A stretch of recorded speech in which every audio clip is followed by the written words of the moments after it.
Kalau sering bekerja di laut, kualitas udaranya belum tahu. Bagaimana, Dok?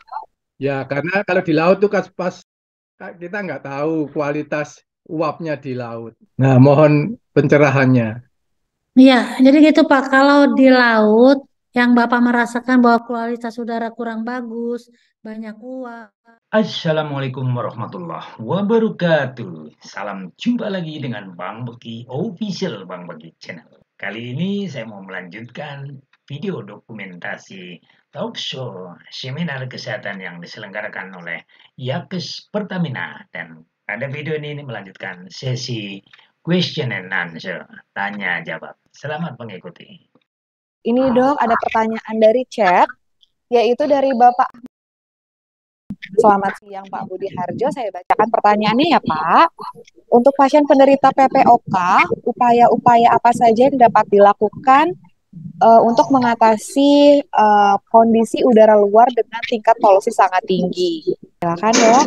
Ya, jadi PPOK ini kalau nggak ada polusi juga biasanya nafasnya kurang plong ya. Kadang-kadang juga sesak, kadang-kadang berdahak. Nah, kalau ada polusi udara dan sering keluar rumah, itu akan menimbulkan penyempitan saluran nafas karena mudah terjadi radang. Polusi yang dihirup ini menimbulkan iritasi sehingga batuk-batuk dan orang PPOK kalau batuk-batuk maka akan makin sesak. Jadi kalau memang sudah terdiagnosis PPOK, dalam kondisi polusi udara yang cukup berat ini sebaiknya jangan keluar rumah ya. Dan kalau terpaksa keluar rumah, mau ketemu cucu atau mau belanja ke warung ya pakai masker gitu ya. Jadi untuk PPOK untuk asma ini masih hati-hati banget nih. Ya, jadi memang harus berhati-hati walaupun tidak ada polusi juga tetap harus memperhatikan kondisinya begitu ya, Dok ya? Iya, karena Baik. PPOK ini dia itu akan hidup sepanjang hidupnya dengan PPOK. Kayak orang jantung juga nggak sembuh. Nah, yang kita jaga adalah PPOK-nya jangan sampai berat. Nah, salah satu yang bisa memperberat PPOK ini adalah polusi udara dan infeksi yang berulang. Jadi, cegah infeksi dan jangan terpapar oleh polutan. Begitu Ya, ya. baik, terima kasih dokter.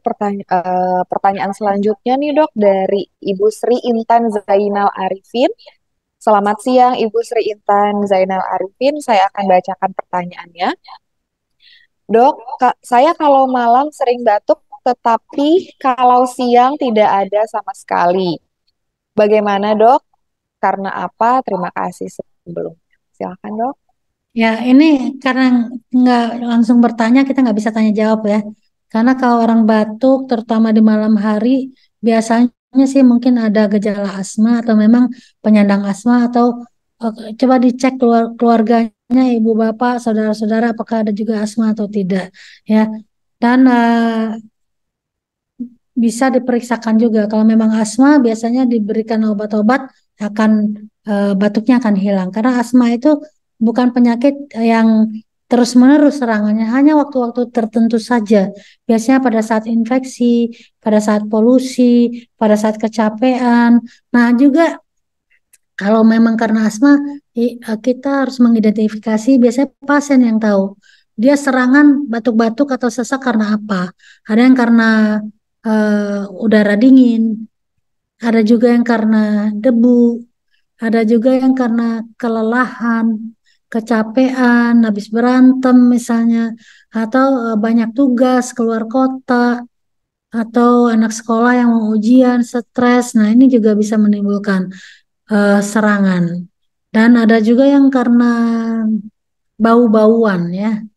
Ini ada misalnya istrinya ngenumis kangkung itu kalau baru goreng minyak sama bawang putih, bawang merahnya lalu masuk cabai dan terasi. Nah, pada saat itu biasanya ada serangan batuk-batuk. Nah, itu mungkin saluran nafasnya memang terpicu, ada trigger untuk teriritasi ya. Jadi ini saya nggak bisa tanya jawab, jadi hanya mengatakan batuk di malam hari. Kemungkinan batuk di malam hari adalah bisa jadi ada bronkitis atau ada asma. Baik, jadi mungkin sebaiknya periksakan langsung ke dokter seperti itu ya dok ya, untuk mengetahui kondisi pastinya. Saya lanjutkan ke pertanyaan selanjutnya dari Bapak Supriyadi. Selamat siang Pak Supriyadi. Pertanyaannya menarik dok. Bagaimana kalau kami Selamat sering di siang. laut? Kualitas udara belum tahu. Halo Pak Selamat Supriyadi. Selamat siang. siang. Siang Pak. Ya, Siang Pak Supriyadi. Ji. Siang. Siang Pak. Siang Pak Supriyadi. Ji. Baik. Pak Supriyadi bertanya dok. Kalau sering bekerja di laut, kualitas udaranya belum tahu. Bagaimana dok? Ya, karena kalau di laut tuh pas kemarau kan uapnya kan panas juga. Kita nggak tahu kualitas uapnya di laut. Nah, mohon pencerahannya di laut. Nah, mohon pencerahannya. Iya, jadi gitu Pak. Kalau di laut yang Bapak merasakan bahwa kualitas udara kurang bagus, banyak uap, tapi kan kita juga tahu ya biasanya air itu juga bisa menarik debu-debu dan lain sebagainya.